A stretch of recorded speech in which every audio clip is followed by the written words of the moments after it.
Admiral Kane Mitchell stood on the bridge of the Defiance watching the stars through the viewing window. Earth hung in the distance like a blue marble. He had served in the Earth Defense Force for 20 years, but today felt different. Today, humanity received a message that would change everything. Commander Lisa Brooks walked up to him with a tablet in her hands. Her face looked worried. "Sir, we just received another transmission from the Terran Empire. It's the same ultimatum they sent last week." Kane took the tablet and read the message again. The words were clear and threatening. The Terran Empire controlled most of the galaxy. They had conquered hundreds of worlds and destroyed anyone who refused to join them. Now they wanted Earth to surrender without a fight.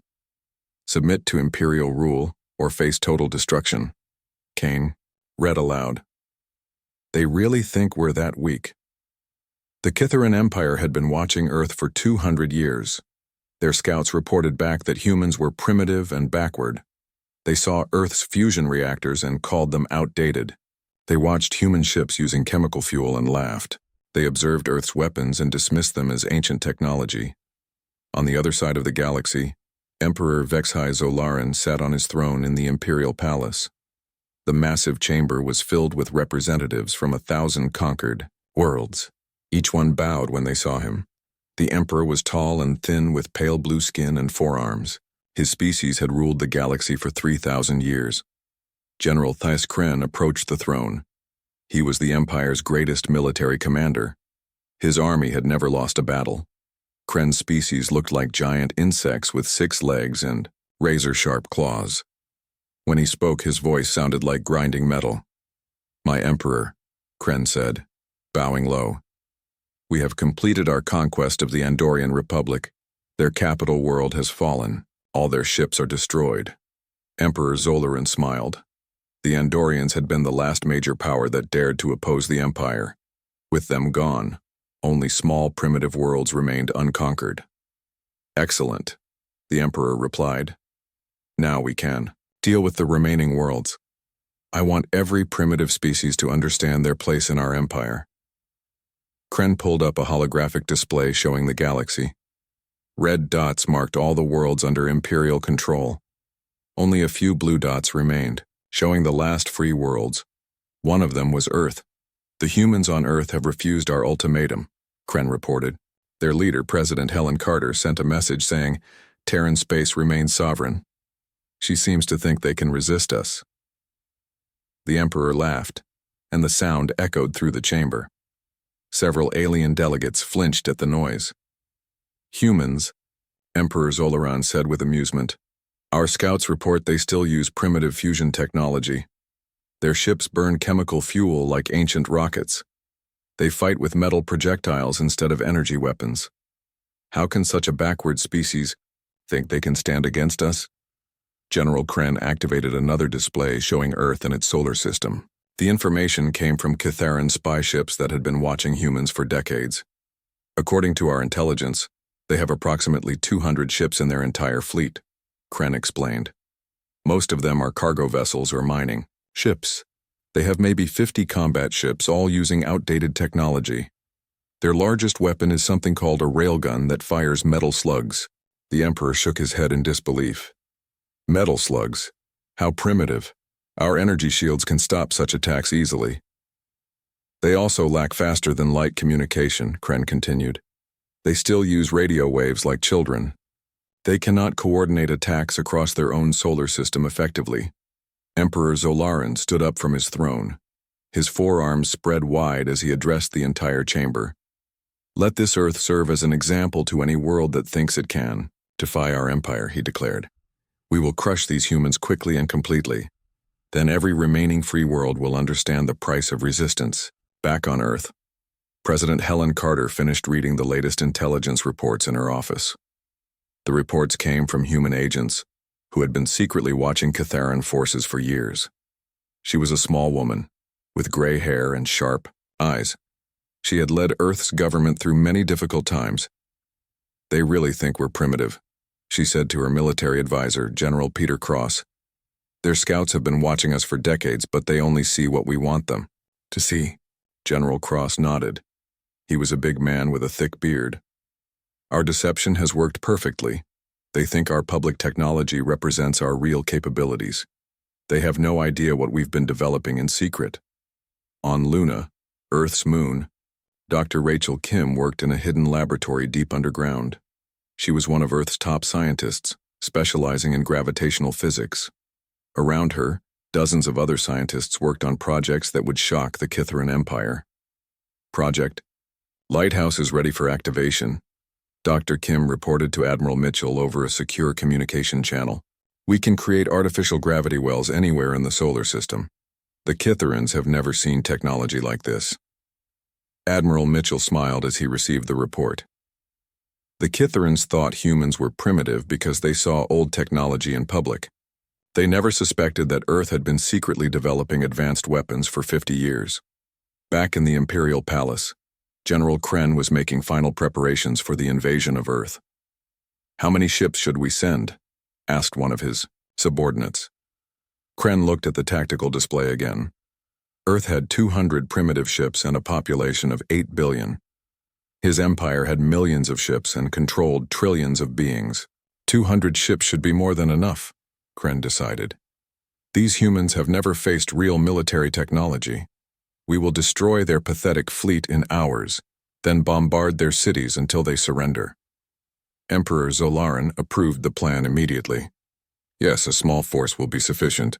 We must not waste valuable ships on such a minor threat. Save our main fleets for more important targets. The decision was made. The Kitharan Empire would send only a small invasion force to conquer Earth. They expected an easy victory against primitive humans who fought with metal bullets and chemical rockets. Neither the Emperor nor General Kren realized they had just made the biggest mistake in galactic history. The humans had been waiting for this moment for decades.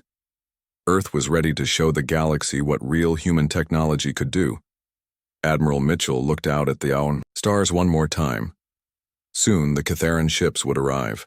Soon the Empire would learn that appearances could be very deceiving. Soon they would discover that underestimating humanity was a fatal error. Captain Jake Morrison watched the enemy ships appear at the edge of the solar system. 200 Kitharan vessels dropped out of faster-than-light travel near Pluto. Each ship was massive, 10 times larger than anything in the human fleet. Their hulls gleamed with energy shields and advanced armor. "All ships, this is Admiral Elena Vasquez," came the voice over the communication system. "Execute retreat plan Alpha. Fall back beyond Jupiter as planned." Jake's ship, the Vigilant, turned away from the approaching enemy fleet along with 50 other human vessels. To any observer, it looked like the humans were running away in fear. The Kitharan commanders would see exactly what they expected to see. On the lead Kitharan ship, Fleet Commander Zorith Vel watched the human retreat with satisfaction. He was a member of the Kitharan royal family, chosen for this mission because it was supposed to be easy. His species looked like tall lizards, with silver scales and red eyes. "The primitive humans flee before our mighty fleet," Vel announced to his bridge crew. "Just as our intelligence predicted. They know they cannot face superior Kitharan technology." His tactical officer, a smaller Kitharan with blue scales, studied the scanner readings. "Commander, the human ships are retreating toward the gas giant, Jupiter. Should we pursue immediately?" Vel considered the question. The humans were running toward the outer planets away from Earth. This gave him time to study their defenses and plan his attack carefully. "No, let them run," Vel decided. "We will advance slowly and let them watch our approach. Fear will make them more likely to surrender without forcing us to destroy them all." The Kitharan fleet moved through the solar system like a massive wave. Their ships were arranged in perfect formation, showing off their discipline and power. They passed Neptune, then Uranus, heading toward Jupiter where the human fleet had retreated. On Jupiter's moon Europa, Dr. Rachel Kim monitored the enemy approach from a hidden command center. The facility was built deep under the ice, invisible to Kitharan scanners. Around her, dozens of technicians worked at control stations. "The gravity well generators are charged and ready," reported one of her assistants. "All asteroid positions are confirmed. The mass drivers are online."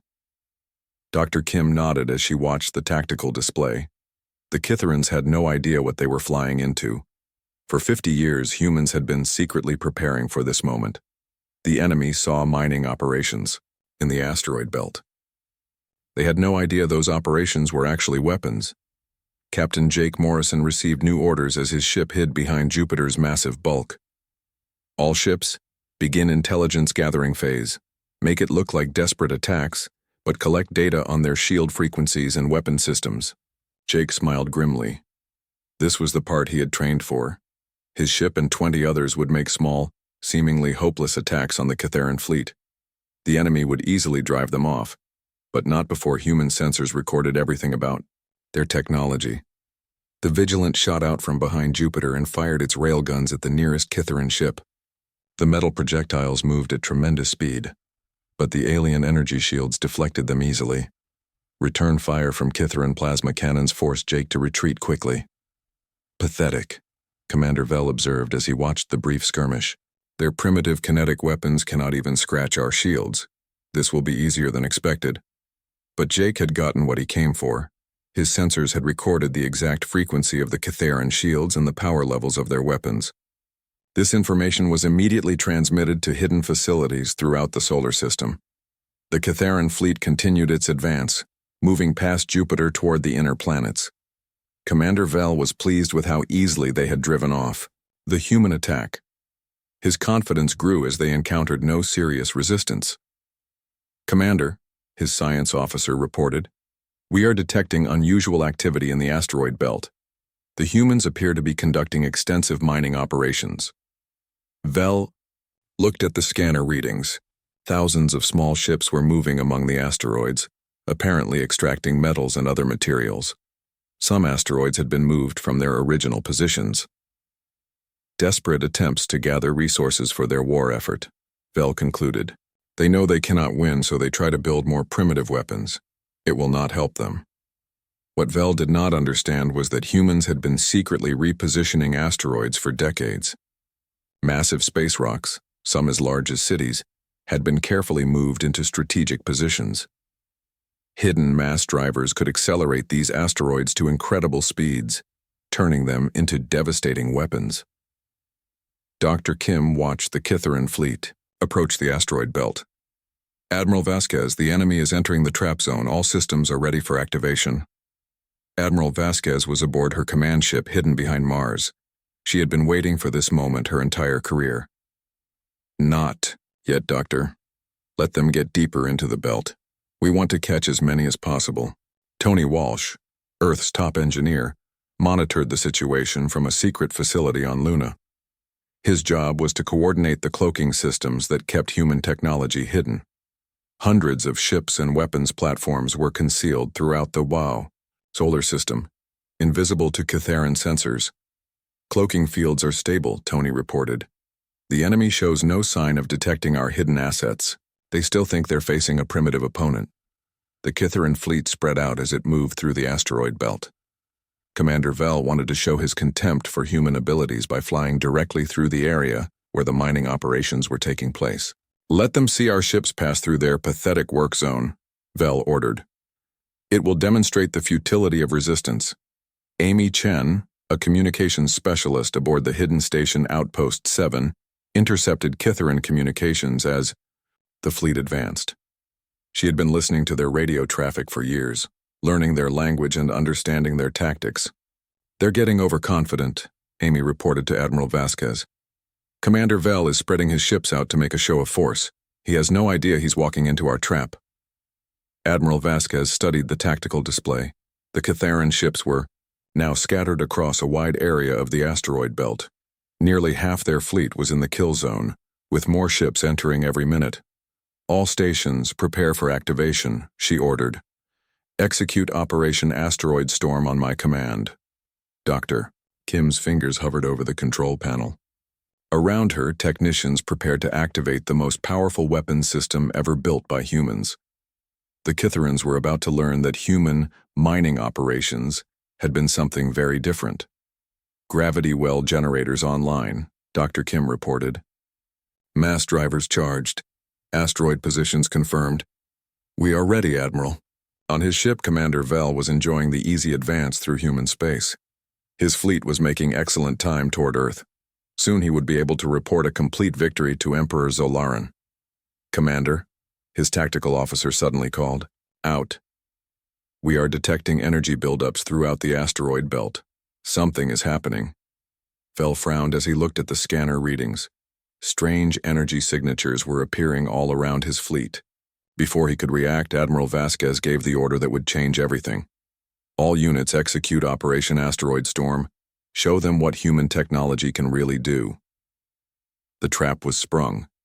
Artificial gravity wells activated throughout the asteroid belt, trapping Kytheran ships in areas of twisted spacetime.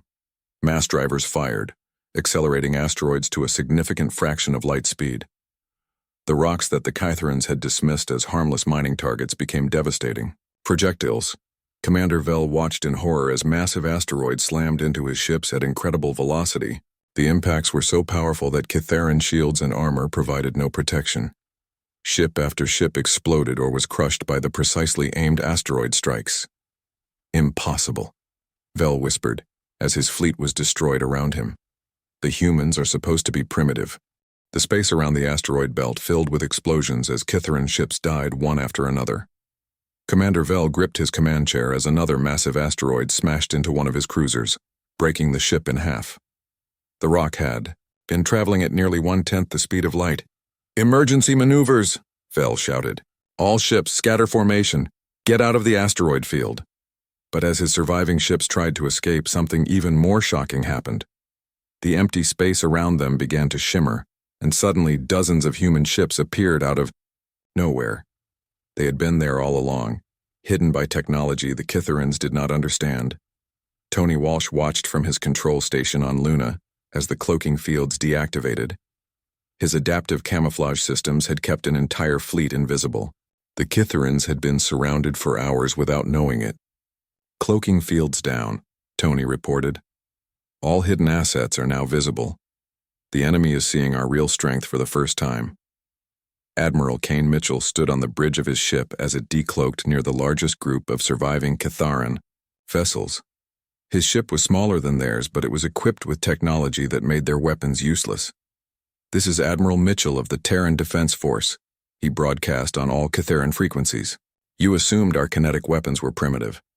You never considered that we had learned to accelerate mass to relativistic speeds. You thought our radio signals meant we lacked advanced communication. You never realized we were listening to every word you said for the past 50 years. Amy Chen smiled as she intercepted the panicked Kytheran communications. She had been monitoring their radio traffic for years, learning everything about their technology and tactics. The enemy had never suspected that humans understood their language perfectly. "Admiral," Amy reported, "I'm picking up confused chatter from the Kytheran ships. They're asking each other how we developed such advanced technology. They can't understand how they missed it. Captain Ryan Foster launched his experimental fighter from the hidden carrier Phantom. His ship, called the Wraith, used technology that the Kytherans had never imagined. As he flew toward the enemy formation, his fighter began to phase in and out of normal spacetime. The Kytheran gunners tried to target Ryan's ship, but their weapons passed harmlessly through empty space. The Wraith existed in multiple dimensions at once, making it impossible to hit with conventional weapons. "Target acquired," Ryan reported as he lined up on a Kytheran battleship. His fighter's weapons were small, but they used principles that made size irrelevant. Firing phase disruptors. The energy beam from Ryan's fighter passed through the Kytheran ship's shields as if they did not exist. The weapon disrupted the molecular bonds holding the enemy ship together. The massive vessel simply came apart, drifting in pieces. Commander Vel watched his fleet being destroyed by weapons he could not understand. Human ships that should have been helpless were tearing through his forces with ease. Their defensive systems seemed to ignore Kytheran energy weapons completely. "How is this possible?" Vel demanded. "Our intelligence reports said they were primitive." His science officer was frantically studying scanner readings. "Sir, their armor appears to be adaptive. It changes its properties to defend against whatever we fire at it. I have never seen anything like this technology." The adaptive armor was another of Tony Walsh's creations. Instead of using fixed defenses, human ships could alter their hulls to resist any type of attack. When Kytheran plasma hit them, the armor became plasma resistant. When they fired particle beams, The armor adapted to deflect particles. Dr. Rachel Kim activated the final phase of the human defense plan. Hidden gravity well generators throughout the solar system created a network of twisted space-time that trapped the remaining Kitharan ships. They could not escape to faster-than-light speed while caught in the gravitational anomalies. Gravity net is active, Dr. Kim reported. Enemy ships are trapped in normal space. They cannot retreat. The battle that was supposed to be an easy conquest for the Kitharans had become a nightmare. Human technology was not primitive at all. It was so advanced that the Kitharan Empire had no defense against it. Admiral Mitchell opened a communication channel to the surviving enemy ships. "Commander Vel, this is your only warning. Surrender now or we will destroy every ship in your fleet." Vel knew he had lost. Most of his ships were already destroyed or disabled. The humans had outmaneuvered him completely. But he was still confused about how they had hidden such advanced technology. "How did you develop these weapons?" Vel asked. "Our scouts have been watching you for 2 centuries. They reported that you were primitive." Mitchell smiled as he answered. "We let them see what we wanted them to see.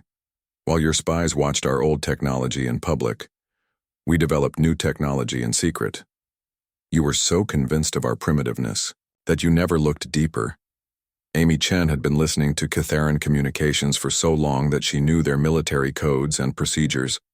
She began broadcasting false orders on their command frequencies, causing confusion among the surviving ships. "Attention Kitharan vessels," Amy transmitted using perfect Kitharan military language. "This is Fleet Command. Commander Vel is relieved of duty. All ships are ordered to surrender immediately." The deception worked. Several Kitharan ships, thinking the orders came from their own commanders, shut down their weapons and prepared to surrender. Others became confused and stopped fighting while they tried to verify the orders. Tony Walsh activated his final surprise. Human ships throughout the solar system began displaying their true capabilities. Weapons that had been hidden for decades emerged from concealment. Shield systems that were far more advanced than anything the Kitharans possessed came online. "Thico, masquerade is over," Tony announced. "They can see what we really are now." Captain Jake Morrison brought his ship alongside a disabled Kitharan cruiser. His crew prepared to board the enemy vessel and capture its technology and crew members. The intelligence they would gather would be valuable for future operations. "Boarding party ready," Jake reported. "We'll secure their computers and communication systems. It's time we learned more about this empire that thought it could conquer us." The surviving Kitharan ships found themselves completely surrounded by superior human forces. Commander Vel realized that surrender was his only option. His mighty invasion fleet had been reduced to a handful of damaged vessels. "All Kitharan ships cease fire," Vel ordered reluctantly. "Prepare for surrender." As the battle ended, Vel sent a desperate message toward the Kitharan Empire. His hands shook as he recorded the transmission that would shock the Imperial government. "This is Commander Vel reporting to Imperial Command," he began. "The invasion of Earth has failed. Human technological assessment was catastrophically incorrect. They are not primitive. I repeat, the humans are not primitive. Request immediate reinforcement. The invasion force has been destroyed." Admiral Mitchell watched the enemy commanders surrender with satisfaction. The first phase of humanity's plan had worked perfectly. The Kitharans had underestimated human capabilities so completely that they walked into a trap. But Mitchell knew this was only the beginning. When the Kitharian Empire received Vel's message, they would send a much larger force. They would not make the same mistake twice. The real war was about to begin. Dr. Kim began shutting down the gravity well generators, allowing the captured Kitharan ships to be towed to human facilities. The technology on those ships would help humanity prepare for the next phase of the conflict. "Phase 1 complete," Dr. Kim reported. "The enemy has learned that we are not as primitive as they believed. Now they will respond with their real military power." Admiral Mitchell nodded as he looked at the wreckage of the Kitharan fleet. The BAME Empire had lost everything to their arrogance. But soon they would learn that underestimating humanity was a mistake that would cost them much more than a single fleet. The news of the defeat spread across the Kytheran Empire faster than wildfire. On hundreds of conquered worlds, alien species looked up at the sky with new hope. For the first time in 3,000 years, the mighty Kytheran fleet had been defeated. Emperor HFY Zolaran stood in his throne room, reading Commander Vel's report for the 10th time. His forearms trembled with rage as he processed the impossible words.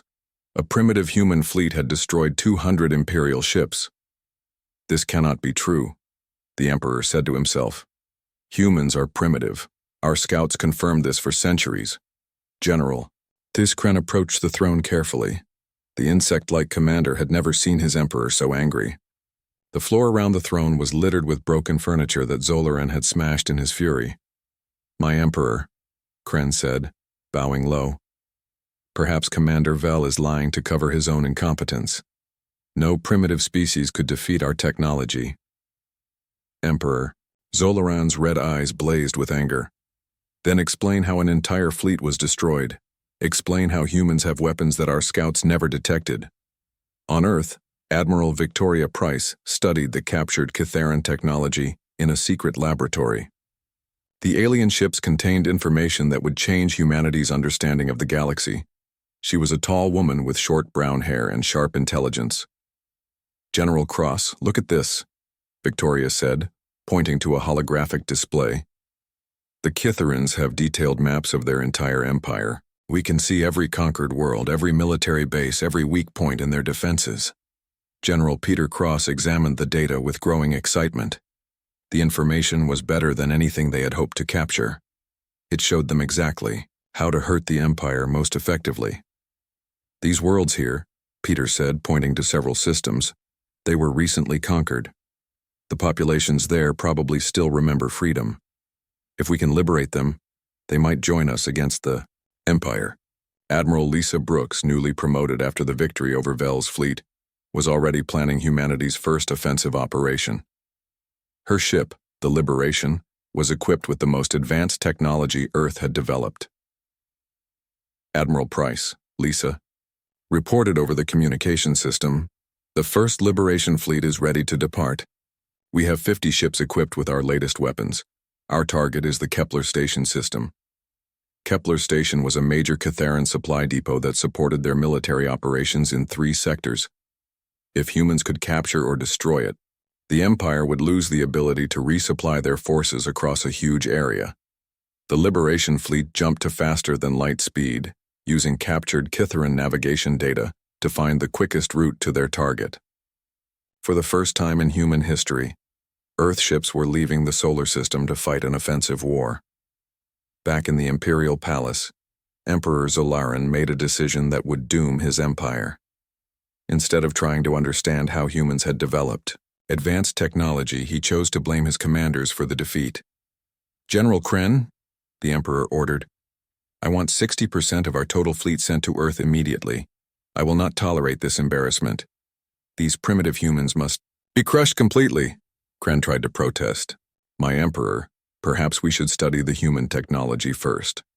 If we understand how they defeated Vel's fleet, we can prepare better defenses. No! Zolaran screamed, his voice echoing through the throne room. I will not admit that primitives can match Kytheran technology. Send the fleet, destroy Earth, show the galaxy that defying the Empire means death. The Emperor's pride and arrogance blinded him to the reality of the situation. He refused to accept that humans might actually be technologically advanced. This decision would cost him everything. Admiral Brooks led the Liberation fleet into the Kepler system, where they found exactly what the captured intelligence had promised. A massive Kytheran supply station orbited the system's main planet, surrounded by cargo ships and defense platforms. All ships, this is Admiral Brooks, she broadcast to her fleet. Execute Liberation Protocol. Disable their ships when possible. We want prisoners and information, not just destruction.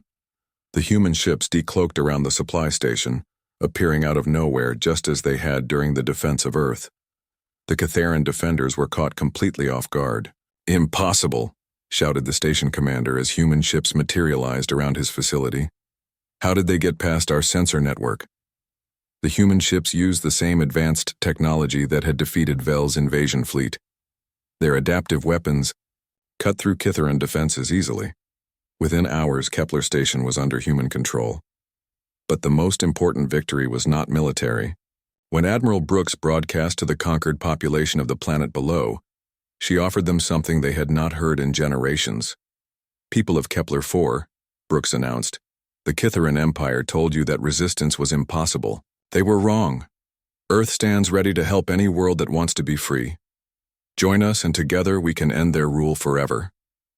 The response was immediate and overwhelming. Rebellions broke out on a dozen worlds as conquered species realized that the Empire could be beaten.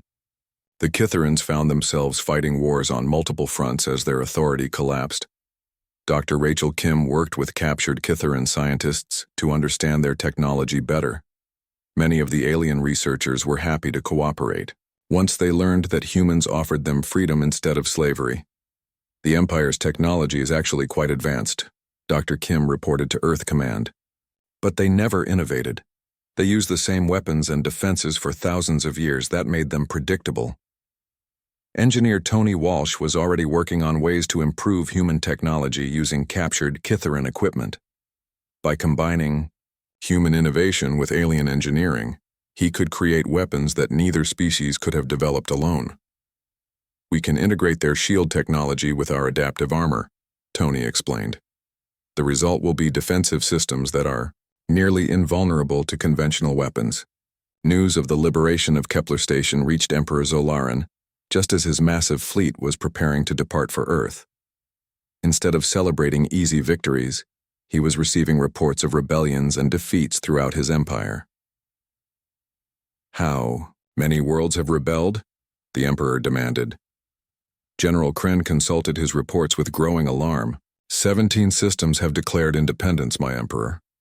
3 more supply depots have been captured by human forces. The rebels are using human weapons and tactics. The Emperor's rage grew beyond all reason. If he could not rule the galaxy, then no one should be allowed to have it. He made a decision that would lead to his final downfall. "Activate the Omega Protocol," Zolaran ordered. Kren stepped backward in shock. The Omega Protocol was the Empire's most secret and terrible weapon. It was designed to destroy star systems by detonating their suns, creating massive explosions that would sterilize all life for light years around. "My Emperor," Kren protested, "the Omega Protocol is meant only for the final emergency. If we use it, billions of innocent beings will die." "Then let them die," Zolaran screamed. "If the galaxy will not bow to the Empire, then the galaxy will burn." The Emperor's madness was complete. Rather than accept defeat, he chose to destroy everything he could not control. The Omega Protocol would turn stars into weapons, but it would also mark the end of the Kitharan Empire. Admiral Price received intelligence about the Omega Protocol from a captured Kitharan officer who was horrified by his Emperor's plans. The weapon was located in the Imperial core worlds, protected by the Empire's most powerful defenses. "We have to stop them," Price told the Liberation Fleet commanders. "If they detonate even one star, the explosion will kill everything in multiple solar systems. We cannot let that happen." The final battle for the galaxy was about to begin. Humanity had proven they could defeat the Empire in conventional warfare. Now they faced a desperate enemy who would rather destroy the galaxy than lose control of it. The race to prevent galactic genocide had started. The Kitharan core worlds had never seen an enemy fleet before. For 3,000 years, the Imperial homeworld had been the safest place in the galaxy. Now Admiral Kane Mitchell led a massive coalition fleet toward the heart of the Empire, racing against time to prevent genocide. Dr. Rachel Kim worked frantically in her laboratory aboard the flagship Defender. The captured intelligence about the Omega Protocol revealed that the weapon would detonate the Kitharan sun, creating an explosion that would destroy dozens of star systems. "The device uses the star's own fusion process against it," Dr. Kim explained to Admiral Mitchell. "It creates an uncontrolled chain reaction that turns the entire star into a supernova. We have maybe 6 hours before they can activate it." Tony Walsh studied the technical specifications of the stellar detonator. The weapon was protected by the most advanced Kitharan technology, hidden deep inside a fortress on the Imperial homeworld. We need to get close to the device to disable it, Tony reported. But the fortress is surrounded by energy barriers that our ships cannot penetrate. We'll need a ground team to infiltrate the facility. Captain Jake Morrison volunteered to lead the infiltration mission. His team would have to fight through the Imperial Palace, disable the weapon, and escape before the fortress collapsed. It was almost a suicide mission. I'll take 20 of our best soldiers, Jake said. If we can create enough confusion, we might be able to reach the device before they activate it. President Helen Carter addressed the galaxy from Earth, speaking to every species that had suffered under Terran rule. Her message was broadcast on all frequencies, reaching billions of beings across the Empire. People of the galaxy, President Carter said, the Terran Empire plans to destroy entire star systems rather than accept defeat. They would rather commit genocide than lose power. We cannot let this happen. The response was immediate and powerful. On hundreds of worlds, rebellions grew stronger, as people realized the Empire was willing to kill them all, rather than lose control. Even some Kitharan soldiers began to question their loyalty to an emperor who would destroy the galaxy. Emperor Vexhai Zolaran stood in the control room of the Omega facility, his 4 arms working frantically at the control panels. Around him, loyal technicians prepared the stellar detonator for activation. The Emperor's eyes blazed with madness as he prepared to destroy his own empire. If I cannot rule the galaxy, then no one will, Zolaran muttered as he entered the activation codes. Let the humans inherit a universe of dead stars and empty space. General Taiskren had tried to reason with his emperor, but Zolaran was beyond rational thought. The general secretly contacted Admiral Mitchell's fleet with information about the facility's defenses. The Emperor has lost his mind, Kren transmitted on a hidden frequency. I will do what I can to delay the activation, but you must hurry. The device will be ready in 4 hours. Admiral Mitchell's coalition fleet included ships from dozens of species that had been liberated from Kitharan rule. Humans fought alongside aliens who had been slaves for centuries, all united in their determination to stop the genocide. All ships, prepare for final assault, Mitchell commanded. We break through their defenses and get Captain Morrison's team to the surface. The fate of the galaxy depends on this mission. The space battle around the Kitharan homeworld was unlike anything in galactic history. The Imperial fleet fought desperately to protect their Emperor's final weapon, while the coalition forces threw everything they had at the planet's defenses. Captain Ryan Foster flew his phase fighter through the enemy formations, his ship flickering in and out of normal space-time. The Kitharan gunners still could not target him effectively, and he used this advantage to destroy their command ships. Defense grid is weakening, Ryan reported. I'm clearing a path for the transport ships. Amy Chen intercepted Kitharan communications as the battle raged. She could hear the confusion and fear in their voices as Imperial forces realized their own Emperor was planning to destroy them, along with everyone else. Admiral, Amy reported, I'm picking up signals from Kitharan ships, requesting permission to surrender. Some of their commanders are refusing to fight for an emperor who plans mass murder. The defection of Imperial forces created chaos in the Kitharan defensive formations. Ships that should have been protecting the planet began switching sides, or simply stopped fighting. The coalition fleet pressed their advantage. Dr. Kim had developed a solution to disable the stellar detonator, but it required precise timing and perfect execution. The device uses gravitational resonance to destabilize the star, she explained. If we can create an opposing resonance field, we can neutralize the weapon. Captain Morrison's transport ship broke through the orbital defenses and landed on the Imperial Palace grounds. His team fought through waves of Imperial guards using human technology to overcome superior numbers.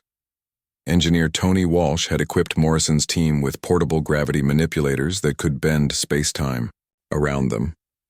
The soldiers used these devices to walk through walls and deflect enemy weapons. We're inside the palace, Morrison reported as his team advanced toward the Omega facility. Heavy resistance, but we're making progress. In the control room, Emperor Zolaran watched the battle reports with growing fury. His perfect empire was crumbling around him, and enemy soldiers were fighting their way toward his ultimate weapon. Accelerate the activation sequence, Zolaran ordered his technicians. I want the device ready in 1 hour, not 4. If these humans want to stop me, they will have to watch their precious galaxy burn.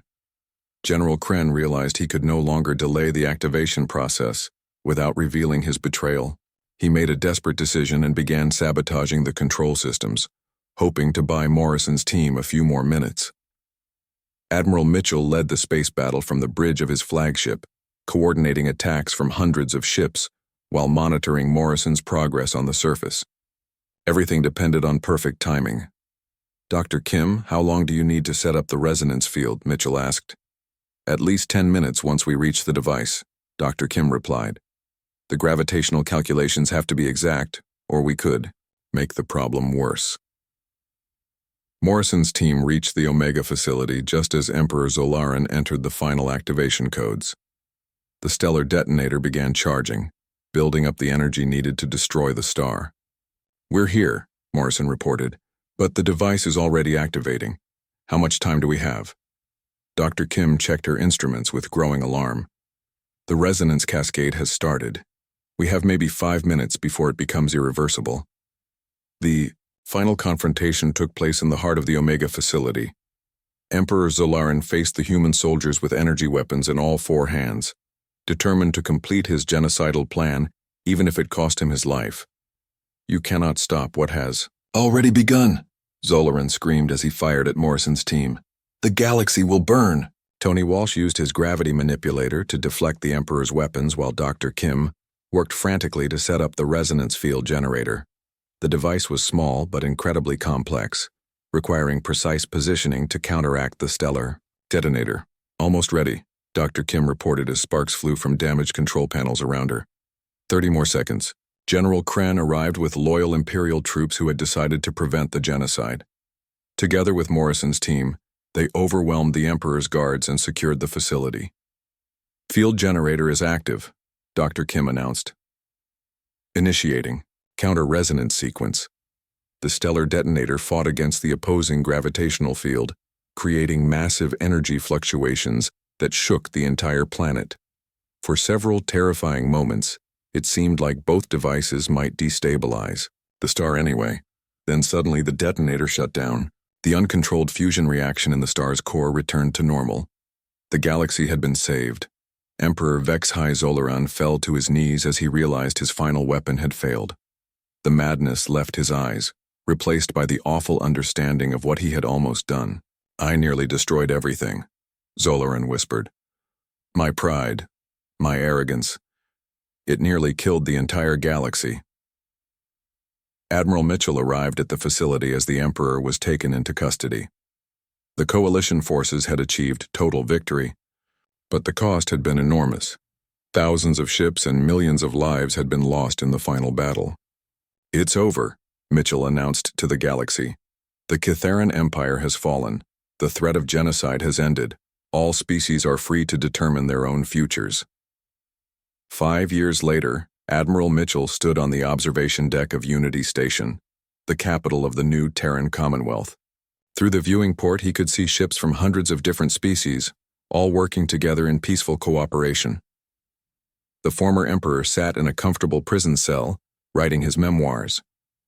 In his writings, Zolaran tried to understand how his empire had fallen so completely. The answer was always the same: arrogance and the fatal mistake of underestimating others.